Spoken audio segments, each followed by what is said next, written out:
At some point in time, most people experience a feeling that there is something greater than the concrete world we inhabit. Whether this feeling is inspired by a mystery of science, the awe-inspiring view from a majestic mountaintop, or the energy experienced in connecting with others, these moments can be both humbling and grounding. It's these feelings, moments and experiences which form the foundation of our notion of spirituality. One of the most beautiful aspects of spirituality is that it can be experienced differently by everyone. For some people, spirituality is about a devotion to a religious faith. Others seek out a more personal connection with their spiritual side by engaging in activities such as yoga, meditation, spending time in nature or creative expression. There is no right or wrong way to approach spirituality. What's important is to recognize that the journey is the prize. Whether you are someone who's devoted your life to furthering your spiritual development or you're just starting to discover your spirituality, there are important lessons that can be learned from the path you follow. We've spoken with a diverse group of spiritual teachers, some are bloggers, some are authors, and all of them have a unique take on the meaning of spirituality. We asked them the following question: what 3 tips would you give for someone learning how to become more spiritual in their daily lives? Take a look at their answers below. Hope their words of wisdom can light a spark that ignites your own spiritual journey. Spirituality, change and patience deepen your relationship with God. Finding spiritual depth through commitments, soul choices, light-hearted tips for leading a spiritual life, a daily deepening of spiritual life, a practical approach to life and living everyday spirituality in the present moment. There are no problems. Infuse your day with intention and awareness. Deepening awareness of Spirit's presence. Everything in life is spiritual. Spirituality, Change and Patience by Katinka Hesselink. I never quite know what people mean when they talk about spirituality, so this is more about how to bring awareness into your daily life. 1. Make changes slowly. I see this a lot. People who have great intentions of changing their life are super enthusiastic for a while, and then stop. For example, we all know how unlikely people are to actually keep their New Year's resolutions, for instance. The problem is that mere enthusiasm can only get you started. If you want long-term change in your life, you have to start slowly, knowing the initial spurt of energy won't last. Instead, aim at changing habits. Once a new habit is formed, it can carry your practice when the initial enthusiasm is gone. The habit will stabilize your practice, enabling inspiration to stay within it. The problem with following only your enthusiasm is that you will start many things, and give up on them later. The result? You not only never stick with anything, but you also lose self-confidence. It is better to do one thing well than start and stop 10. 2. Take spiritual holidays and retreats. Spiritual retreats, whether at home or at a retreat center, are a great way to recharge. They can help you realize that the way you normally live is not necessarily the way you have to live. However, in order to really bring more awareness into your daily life, you will find that you also need some kind of reminder at home. This can be a short morning meditation, for instance, simply watching your breath while the coffee is brewing, or taking an hour each weekend to read a spiritual book. 3. Practice your spiritual takeaways. There's nothing wrong with having a well-rounded understanding of your personal spiritual tradition. However, if you want to use it as a tool to transform your life, you must use it as a mirror on your own life, personality traits and relationships. When the pastor talks about forgiveness, don't think about that guy who needs to learn to forgive you. Think instead of the grudges you can release. When you share a beautiful quote on Facebook, Instagram or Pinterest, take a moment to really let it sink in for you in that moment. Turn away from the screen and take a deep breath, thinking about the quote you just read. Katinka Hesselink is an online entrepreneur and spiritual blogger at All Considering. She has studied religion and spirituality for more than 2 decades, including Theosophy, Western esotericism, and Buddhism. Deepen your relationship with God by Phil Bolster. 1. Meditate. Meditation quiets your mind, calms your senses and opens your heart. Through the spiritual science of meditation, you can experience the peace of direct personal contact with God. Meditation is not an emptying of the mind. It is the highest form of concentration in which the mind is focused entirely on God. Do not be discouraged if your attention drifts and worldly thoughts intrude. Simply begin again as if you had just begun. Continue your practice faithfully, with no expectations, and cherish whatever blessings come your way. Briefly sit in silence and solitude after completing your practice in order to build a bridge of serenity between your meditation and the impatient world that awaits your return. In time, with enough patience and practice, you will be able to access a deep inner stillness wherever you happen to be, no matter what is happening around you, but enriching your inner life is only half the equation. If the peace and unconditional love you feel in meditation is not expressed through your every action, then you are not truly living a spiritual life. The goal of meditation is not to avoid the world, but to live in it more consciously and in ways that serve humanity.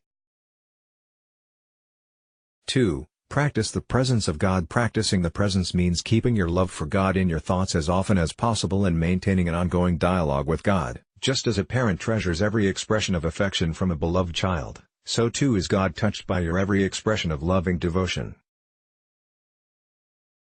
What is devotion?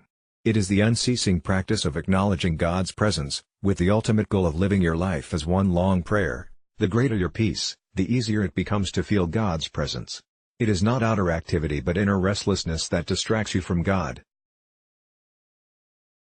Whenever you think of it, practice the presence by repeating a simple prayer like, "I love you, God," or "Thou and I, never apart," or simply, "God, God, God." Consistent devotional prayer generates a virtuous circle. Every prayer elevates your consciousness, bringing you closer to God, and bringing you greater peace, and deepens your devotion, inspiring you to pray more frequently. 3. Practice affirmations. Affirmations help you tame the chaotic rumblings on the edge of your consciousness and replace your negative thought patterns with positive ones. What is an affirmation? It is a positive statement that a specific intention is already true.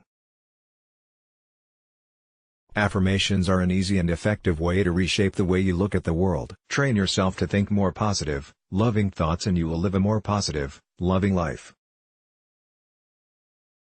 The operative word in describing affirmations is positive. You must affirm what you want, not what you don't want. For instance, "I no longer spend my money foolishly," is a constant, negative reminder that you used to waste your money. A better choice is, "I spend my money wisely."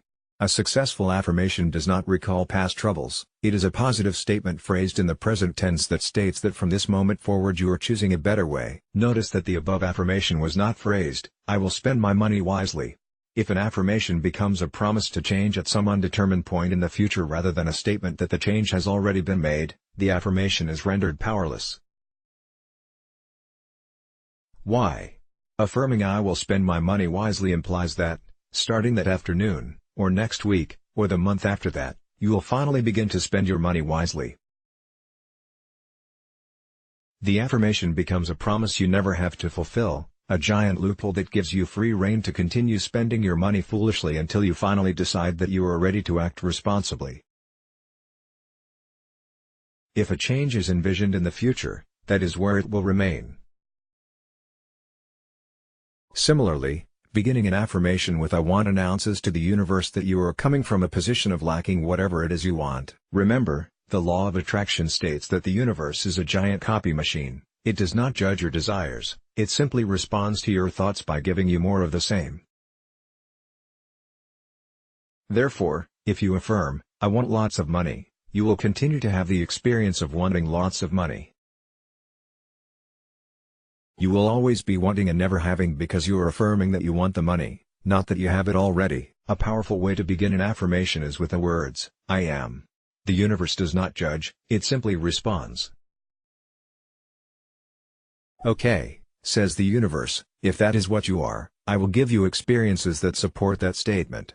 Hence, the affirmation, "I am thoughtful and considerate," is more potent than "I will be thoughtful and considerate" or "I want to be thoughtful and considerate."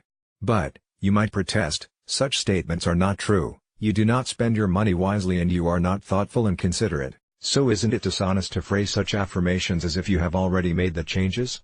Not in the least. You are not lying to yourself, you are reprogramming your subconscious. Each time you repeat an affirmation, you are positively reinforcing that programming. More importantly, remember that your soul, your essence, that spark of the infinite within you, is perfect and magnificent, with capacities beyond your comprehension. Therefore, whatever you affirm will indeed be true on the deepest, most meaningful level imaginable. An affirmation is a self-fulfilling prophecy. Gradually, through the consistent use of affirmations, your conscious intent is absorbed by your unconscious mind. You begin thinking and acting in ways that support the affirmation and accelerate its manifestation. Over time, you grow into and finally become the person you wish to be. Indeed, affirmations are more about internal transformation than external outcomes. Telling yourself, "I am thoughtful and considerate" day in and day out cannot help but change your self-image. As you authentically become what you affirm, the affirmation evolves from a desire for change to an expression of gratitude. Affirmations are a wonderful way to neutralize years of bad mental habits and the negative internal chatter that plagues us all. Besides, you're going to talk to yourself one way or another, so you might as well have something positive to say.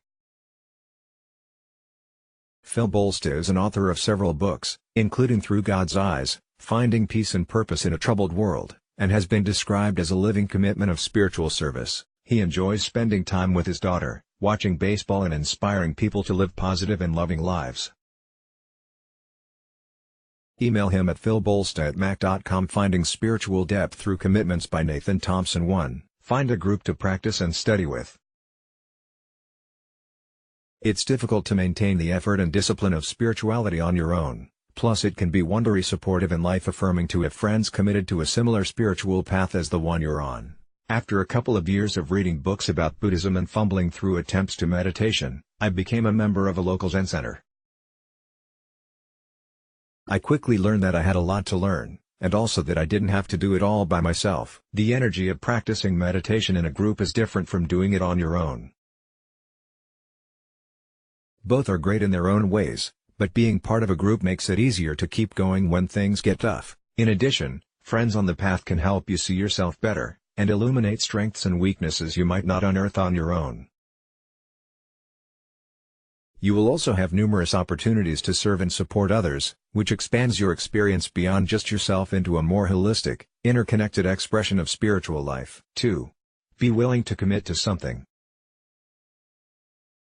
One of the challenges I've seen for many people wanting to deepen their spiritual lives is the tendency to want to try it all and be a student of everything. It's easy to flit around, getting excited about kirtan one day, pagan rituals the next, and Sufi devotional prayer the following day. There's a lot of amazing variety of spiritual expression in the world, and it's understandable that you'd want to taste it all. However, unless you find one or maybe two paths to really commit to for a longer period of time, it's very difficult to go deeper. I've been practicing Hatha Yoga and Zen Buddhism for well over a decade now, and yet I still often feel like a novice. At the same time, sticking with the forms and teachings of these two practices has offered me the scaffolding to be able to plunge into my experience, learn to witness how I am arising and acting in the world, and make efforts to shift that which doesn't serve me any longer. Given that spiritual teachings tend to be subtle, complex and layered, it usually takes years of study and practice to digest them to a level where they will impact your life. This doesn't mean that you can't be influenced by, or take comfort in, a diversity of spiritual and/or religious traditions. Even though I'm devoted to a specific set of teachings and practices, I still find plenty of inspiration elsewhere. In fact, through that devotion to Zen and yoga, I have actually become more able to hear the teachings of other ways. 3. If possible, find a teacher or mentor. Simply put, having a spiritual mentor with more experience on the path you're interested in can be an immense help. This person can offer you insights into the history, teachings and practices. They can offer you targeted support when you're struggling. They can be a mirror for you, so you can better see who you are in the world, and how you might want to become in the future. Teachers and mentors come in all shapes and forms. The person might be the head of a group and/or sanctioned by some authority, or they might just be someone with much more experience who comes into your life at the right time. In general, I think it's an important spiritual practice to be open to learning from others.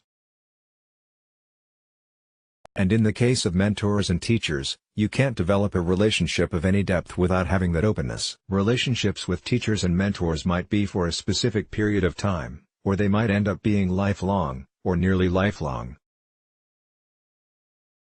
There's no real formula, and every connection is uniquely defined, but in general you want a mentor/teacher that's committed to openness, compassion, and sharing power in the relationship. Nathan Thompson is a creative writer and Zen practitioner.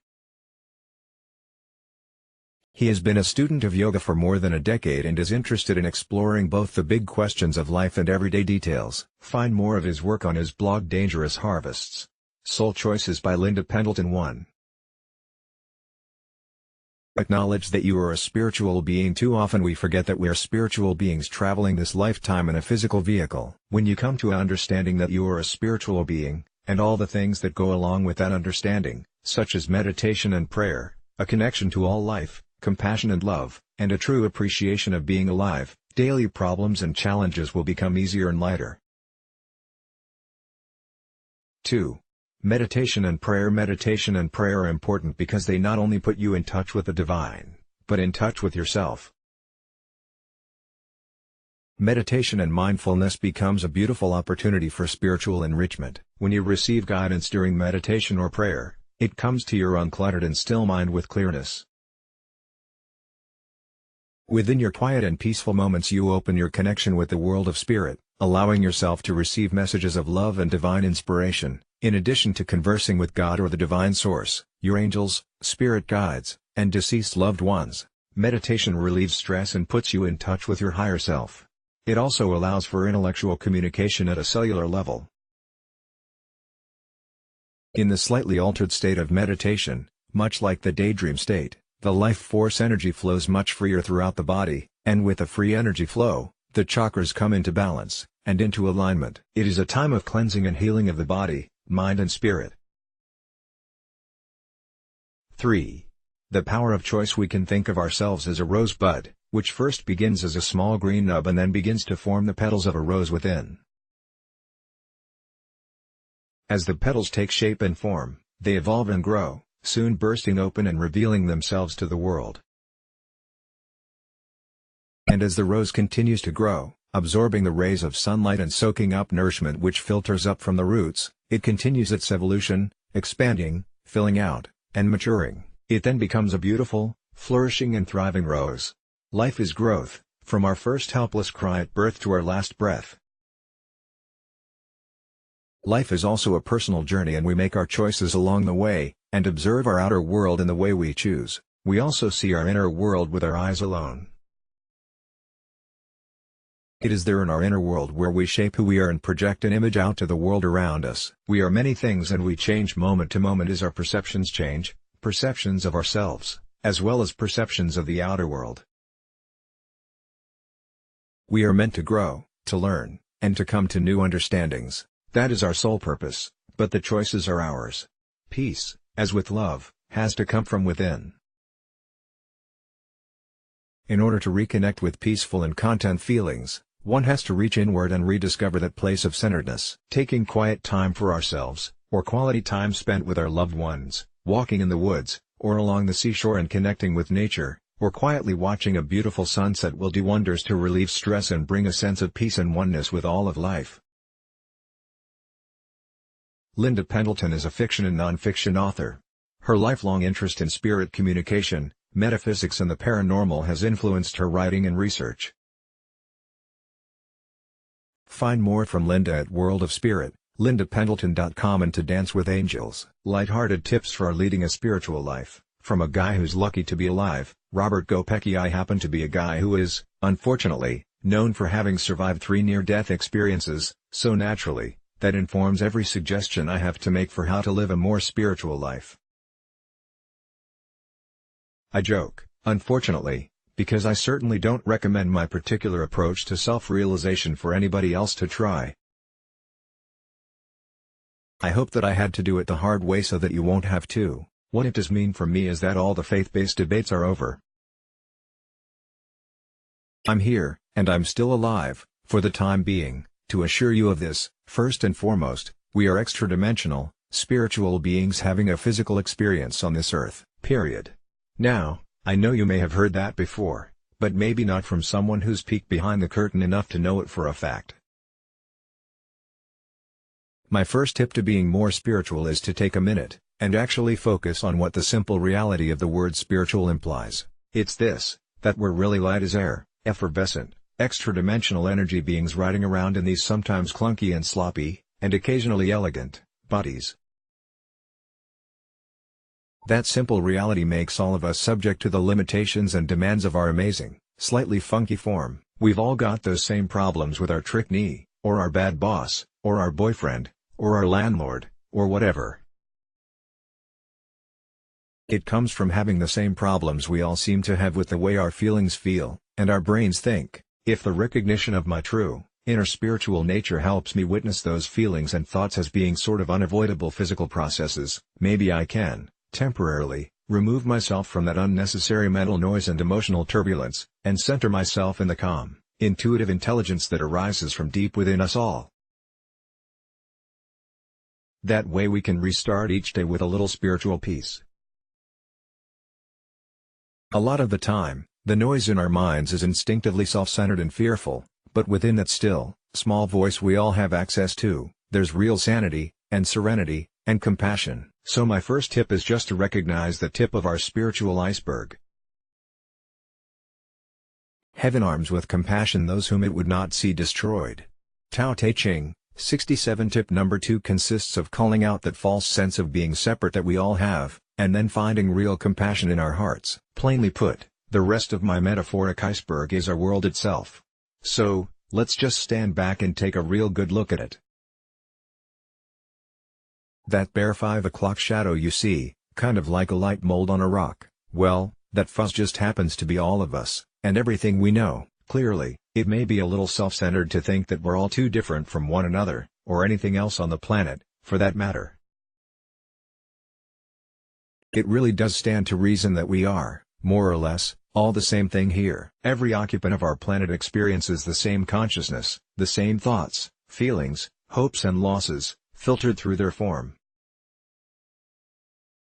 So we really deserve to give each other a break, knowing how difficult this life can be on everyone, and everything. That's tip number 2, identifying with life, and finding our real compassion, because compassion simply is the path to deeper spirituality, as well as being the source of the benevolent spirit of Gaia. My third suggestion is to try to get a handle on just what medium our iceberg is afloat in, and how it all seems to work. You know, trying to grasp the ocean of being that is the source of everything, if that's even possible. Here's my best try. It really appears to be a kind of a beautiful quantum soup. A field of sorts, made up of 2 parts love, 1 part raw creation, destruction and pure, unimaginable potential. Each of us channels consciousness, and so engages and animates each of our worlds, and then together, or often not, we create the world we live in. This mixed medium of life, which, you'll notice is mostly love, in my formula, reflects us and what we bring to it. The medium of our material evolution is the creation, destruction and potential part. The medium of our spiritual evolution is love. What we are giving to our world is what we are receiving from it, always. What we are contributing is how we are creating. So my third tip is recognizing the source and power of our creativity. To be more spiritual, we just have to do our best to experience the medium of love, and to personify it, the best we can. In my new book, How to Survive Life and Death, A Guide to Happiness in This World and Beyond, I lay out my 3 tips for happiness, which I suppose I could have used as these 3 tips for leading a more spiritual life, really. Briefly, they are: radical kindness, where you can completely transform your life by sincerely showing love and compassion to everyone you meet, the best you can; radical forgiveness, where you try to let go of any injury or injustice that your ego perceives, recognizing that everyone is facing the same challenges with life, and their karma; and radical surrender, where surrender really is not a bad thing, but becomes a kind of blissful strategy, the permission to be carried by a miraculous, benevolent force of unimaginable power and potential. Trying out these tips can be pretty transformational on a day-to-day basis, too. Did I cheat by adding those on? All of these suggestions for leading a more spiritual life set a high bar, I know. They do demand a frank self-honesty, and extra-dimensional imagination that can be pretty intimidating, but I don't think there's a chance for any real growth, any realization of our true potential, without it. Besides, just trying to reach that high can pull us up a little more out of the mess our life on Earth can often be, and that's a good thing. That's living spiritually, when our iceberg simply melts, and us with it, into each other, and what we can really be as one. Robert Kopecki is an author and artist whose essays and stories can be found at his blog, Art, Faith, and the Coca-Lion or on BeliefNet, The Mindful Word, Spiritual Networks, and other places around the web. His book, How to Survive Life and Death, can be found on Amazon, and at all major bookstores, but remember to support your local bookstores, too. A Daily Deepening of Spiritual Life by Amy McLeod. How can we become more spiritual in our daily lives? I put this enormous question to my beloved guides during meditation and asked for 3 suggestions. They responded, first, love. Love fuels all existence. Whether the spiritual quest be one of understanding divinity or improving one's own spiritual condition, love fuels and energizes the essence of who you truly are. Love, or presence, is engaged by living with your breath as it brings you back to now. At the moment of remembrance, you are immersed, bathed and rejuvenated in the highest form, divine love. Experiencing love is like experiencing time.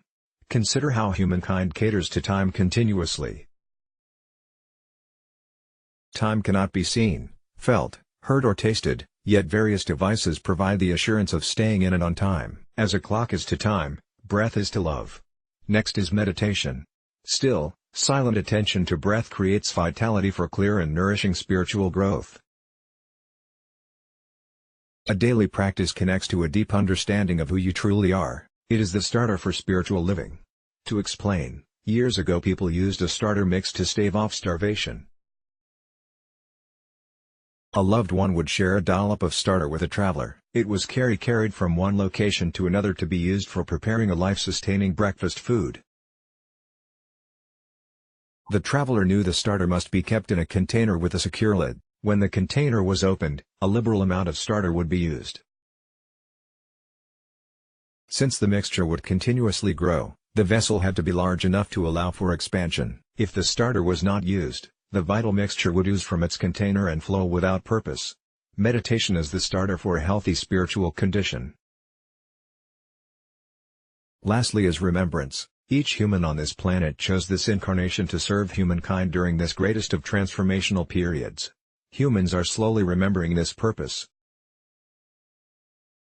There is no need to seek greater spiritual status. You are masters, co-creating this period of rising frequencies and higher dimensional levels. You have merely forgotten. As you read this material, we welcome your awakening. A deep resonance in your soul tells you this is true. We leave you with great appreciation for being of service to you. Your beauty is indescribable and it's yours to discover in love, meditation and remembrance. Amy McLeod is a builder of spiritual conditions. On her blog, she shares actual life events in which messages of love are embedded, and spirituality grows. A Practical Approach to Life and Living by Nick Roach. The first question to address is, what do we mean by spiritual? To some, it's feeling closer to nature. To others, it may be the joy of giving, or completing a difficult challenge, or surviving a near-death experience. In fact, there are any number of ways that people can describe as helping them to feel more spiritual or more alive. But none of these is how I understand the word. To me, as a teacher of self-realization, spiritual enlightenment, God realization, to list a few names given to this state of being, to be spiritual is to be in conscious connection with one's true nature, to be self-aware. Self-awareness is a process rather than a destination, but as one goes deeper into being, into the inner truth that is their original state, they come to realize the source of all that is experienced, as their self, the one self, sometimes written with a capital S, to separate it from the usual likes and dislikes of the person. So, to the question at hand, what 3 tips would you give for someone learning how to become more spiritual in their daily lives? 1. The first and most simple step is to practice being more conscious, or self-aware.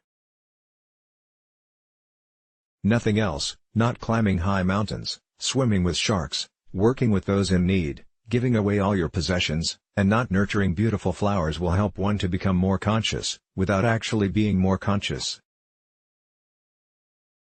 And yet all of the above can assist if done with the presence of mind to watch and really experience the state of being. Awareness is the vital ingredient. Everything else is just expressing the emotional need to experience, and doing so often perpetuates the human condition, not addresses it. 2. Having said the above, is there a second? Actually yes, there is. And that is to be conscious, particularly when the going gets tough. This may sound like a repeat of the first step, but it deserves its own place, as it is when things are difficult emotionally that most of the work is done. One can sit in peaceful meditation for hour after hour, day after day, apparently without a care in the world, but if one then gets up to face the duties of the day and permits the mind's imagination to race and regurgitate a painful situation, for example, then the lesson has been missed. It is then that one needs to remain conscious. Being aware of the mind/emotion, when it is screaming for you to go into the imagination and ride its merry-go-round, is painful, but it is the mind that feeds the emotions, and it is the emotions that drive the mind, and this cycle needs to be slowed, and eventually stopped. This is achieved through being conscious. Both the mind and the emotions cannot survive for long under the spotlight of conscious attention. And this is not about trying to avoid the situation by putting one's attention on something else, as doing so would also mean the lesson and thus the opportunity for further growth has been missed. If one is to become more conscious, then this needs to be done consciously. So, what happens? At the start of one's move to become more spiritual, the practice of being conscious is just that, a practice. The science behind it is often not even heard or read, and certainly not known. Here I will explain the process and why tip 2 is so vital. It is said that everything is one, and the spiritual life is about realizing this. What is not so widely talked about is the emotion that is creating the external situation of the person's life, and in fact, all life, all existence. There is an old saying, as within, so without. And this sums up the situation pretty well. When faced with an emotionally painful situation, what is not therefore generally acknowledged is, to the extent that one can dissolve the emotion inside, the situation outside will improve. And the eventual result of such an approach is that life and living becomes effortless. The practice is simply to remain aware of where you are and what you are feeling, such as what you can see, hear, smell, feel, as well as the emotion as it feels like it is dying inside, and mentally hold on to the awareness of the problem. This is possible because when one is disturbed emotionally, it is very rare that one does not know why. It could be that there are a number of things, if they have been allowed to build up, but there will be a biggest one at the forefront. Holding the awareness of the problem in the mind without actually reliving the scenario will keep you conscious, and will dissolve the emotion connected to the problem that one is feeling and that is creating the external situation. It is one and the same. 3. So, what's left? It's quite simple, one simply has to live their life. But what does that mean? How can you do anything else? Once one is conscious and aware of feelings, one becomes increasingly aware of ever-increasing subtleties of emotion, as well as inner intuition. And therein lies the lesson. Feeling inside, and then doing what needs to be done. You see, if one is in a situation that is causing them to be unhappy, even if one is conscious and facing and dissolving the arising emotion, this will never be enough if there is some action that one should be taking but for whatever reason they are not doing so. Avoiding taking the action simply means more emotion is always being created. So one is in effect creating their own hell whilst at the same time demolishing it, like treading water, working hard but getting nowhere. So, as well as being conscious and aware, especially when times are difficult, one should always endeavor to see if there is any action that needs to be taken. It may be a phone call, a letter, looking something up, even having a difficult conversation, or making a huge life change. Whatever it is, until the intention is in place to take the required action, the emotion will remain. And the situation can change at any moment. As the emotion is being dissolved, at some point there will usually be the knowledge as to what action needs to be taken in order to resolve the situation totally. When there is not this knowledge, then no action is required at that moment in time. But keep watching. It can be that simply making a decision to carry out a certain action will be enough to dispel the emotion. This is of course fine. If the situation changes again simply from one making a decision to do something, and it seems that no action is now needed, then that is great too. We are not talking about changing one's life specifically, though that can indeed happen as a result, but instead this is about becoming more conscious. It does, however, require an increasing amount of self-honesty, to follow through and live a conscious and honest life. In summary, the 3 tips are as follows. 1. Practice being aware, as often as you can. 2. Pay particular attention to the above when faced with an emotional situation. 3. Look continuously within for any indication that some action needs to be taken. I hope the above makes sense. As the Buddha is reported to have said, "Do not believe what anyone tells you, even if I say it, unless it agrees with your own logic and common sense." Ultimately, this is all about you, the individual, and how self-aware or conscious you are. There is no failure here. Everything is always as it should be, existence unfolding, emotion experiencing, and consciousness simply being. You can only do what you do. Nick Roach is a spiritual teacher who teaches enlightenment and self-realization in the simplest and most direct way possible. He's not shy about declaring his own enlightenment and is always open and willing to share his experiences. Find him at nickroach.co.uk. Everyday Spirituality by Kathy Barney. As we wade more deeply into the spiritual life, becoming more of who we truly are, a wholeness falls into place and pieces of our lives become less separated. We begin to live in everyday spirituality. 3 ways to facilitate the journey, in my experience, center on silence, community and a regular spiritual practice. For me, cultivating silence and reflection has been crucial. This is the place I quiet myself for attuned, authentic listening to spirit. Silence can be spent in meditation, prayer, mindfulness or merely being in that liminal, receptive space. The only requirement is consent. Mine. Quakerism has taught me so much about the need for ungraciousness of turning inward. They call it centering and there are a number of methods for this process.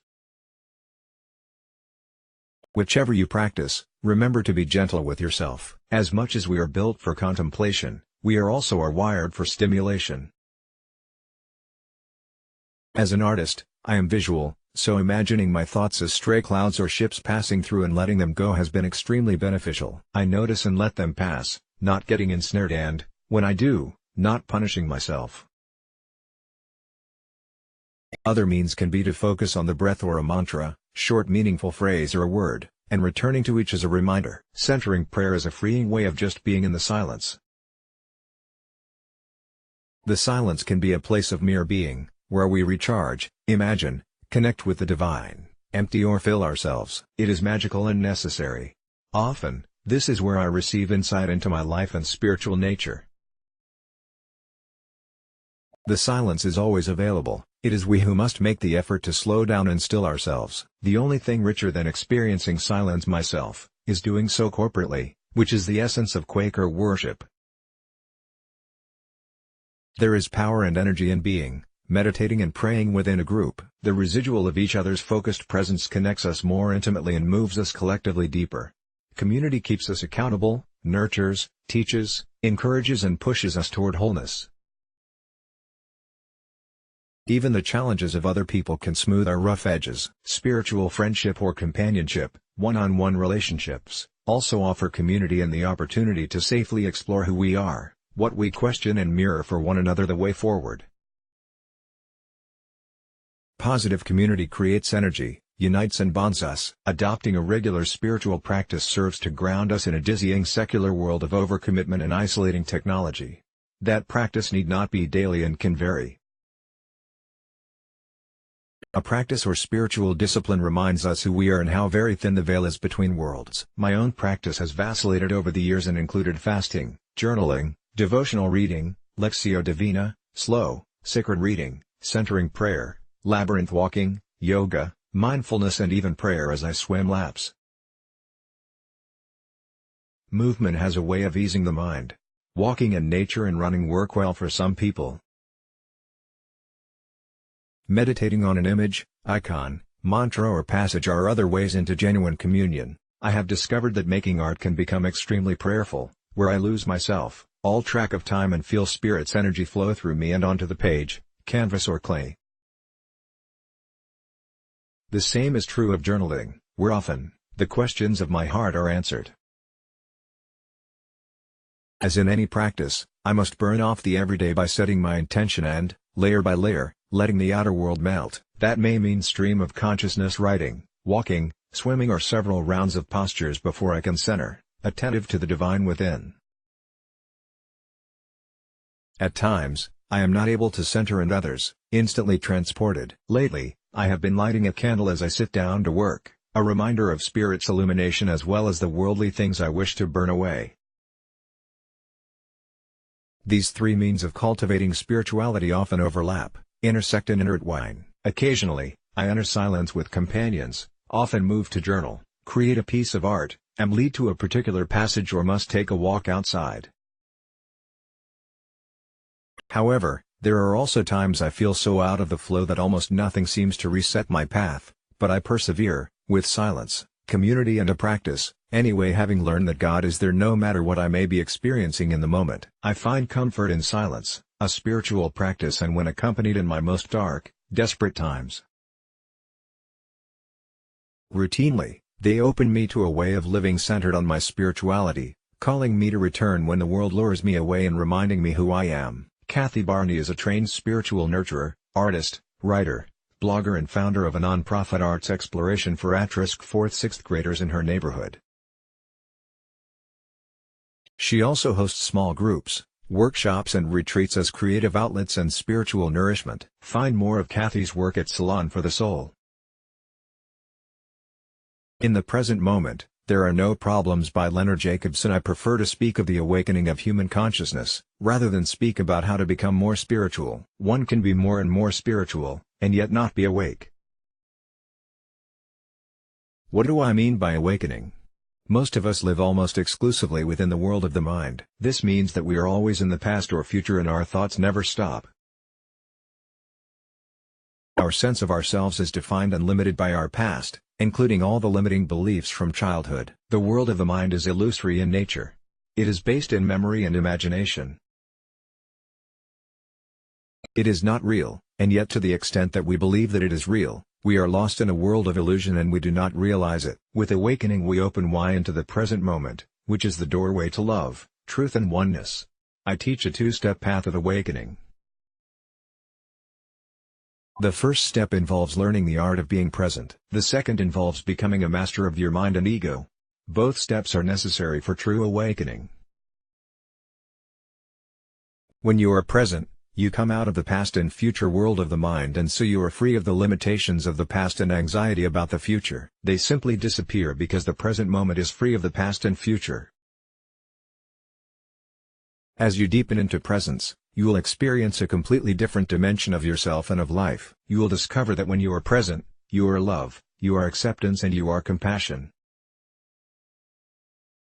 You are empowered from within and you exist in the realization of oneness. All these qualities of presence flow into your day-to-day life and relationships.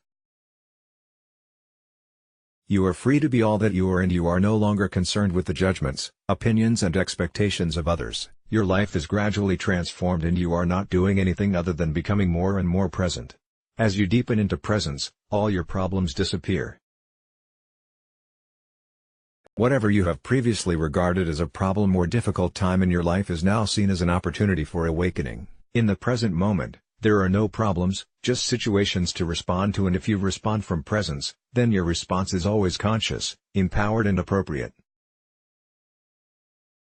At the deeper levels of presence, heaven on earth is revealed. You might even encounter the living presence of God in all things present, but this will be something that you experience for yourself and not something that you believe in. There are 4 keys to becoming a master of your mind and ego. The first is to come into right relationship with the ego. What is the ego? What is its role in your life? Why does it resist your being present, and how can you overcome its resistance? The answers to these questions will radically change your life. The second key is to free yourself from judgment. To the extent that you judge yourself or others, you cannot be present. Judgment imprisons you in separation. With judgment, you hurt yourself and you hurt others. As you transcend judgment, you will open into an entirely new level of love and acceptance. The third key is to liberate the feelings repressed within you from the past. Otherwise there will always be someone or something that will trigger those repressed feelings. Then you are caught in the past which you project onto the present. You will have to learn how to express those repressed emotions in a conscious and responsible way and in a way that releases those emotions. The fourth suggestion is to bring awareness to how you lose yourself in others. If you are seeking love, acceptance or approval from others, then at a very subtle level you are losing yourself in others. The same is true if you are afraid of rejection or judgment. This is how you give away your power. As you become more and more present, you will experience a much greater sense of the sacred in everyday life. You will experience what the great masters and sages have been speaking of for many centuries. You will experience presence, love, truth and oneness. You will be more spiritual, but more than that, you will be awake. Leonard Jacobson is deeply committed to helping others break through to the joyous experience of living in the now. He has been teaching people how to be present for over 30 years. Find more of Leonard's work at www.leonardjacobson.com. Infuse your day with intention and awareness by Judy Moulton. 1. Begin and end your day with a quiet moment of reflection. Try getting up a little earlier, before the day begins. Early morning is an optimal time for inner connection. Cherish this quiet moment of transition from sleeping to activity. As you sit comfortably, perhaps with a hot cup of tea, notice and connect to the flow of your breath to ground yourself in preparation for your daily duties. This can also be a time for prayer or meditation. Before you move forward with your day, pause to acknowledge and connect to the presence of the divine within you. This is a place of stability from which you can extend yourself to others. In the evening, use the last quiet moments before sleep to once again connect to your breath and develop awareness of a deeper inner reality. Consciously release the day's events so that your sleep is sound and restful. To be the observer. It's easy to get caught up in the chaotic rhythm of our daily lives and routines. Although challenging at first, attempt to observe yourself as you move through your day. Set an intention to pause throughout the day to observe your breath, actions, interactions with others, and your inner dialogue with yourself. This is especially helpful in moments of stress or difficulty. Instead of attaching to or judging your thoughts, simply notice them. Spend more time observing nature. Look up as you walk outside. This conscious observation can begin to shift your perspective, and instead of looking at the day as something to just get through, we can begin to step out of the chronic state of busyness and appreciate a deeper experience of life as more interesting and enjoyable. 3. Find inspiration. Find a spiritual path that resonates with you and then study and follow that path with commitment.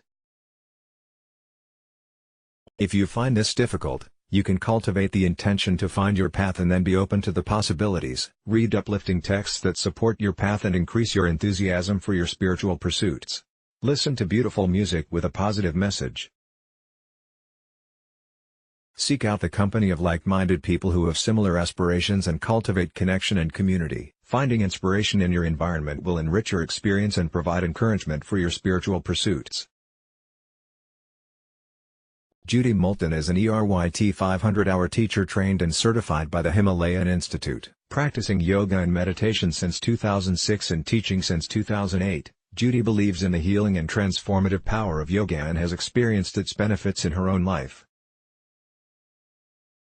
She relies on the support of her own personal practice in her daily life as a teacher, wife and mother. Judy is a contributor to yogainternational.com and lives, works, and teaches at the Himalayan Institute in Honesdale, Pennsylvania. Deepening Awareness of Spirit's Presence by Diane Epler Adams, CAP.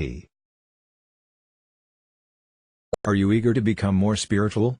For many years, I believed that it was important for me to become more spiritual. Attending workshops and reading the writings of spiritually evolved people was important to my spiritual growth. However, All my study and learning have led me to realize that I do not need to become more spiritual. What I seek is to deepen and widen my awareness of Spirit's presence already in my everyday life. I was not any less spiritual before I began reading and attending workshops. Nor am I more spiritual now. Spirit is forever present in every molecule of my physical, mental and emotional existence. With that understanding, I offer 3 tips that have helped me increase my awareness of Spirit in my everyday life. Notice and wonder. For most of us, our everyday lives are filled with activities. We run from one thing to another, barely noticing the simpler things of life surrounding us. Have you ever taken the time to just wonder about the caterpillar crawling up your sidewalk?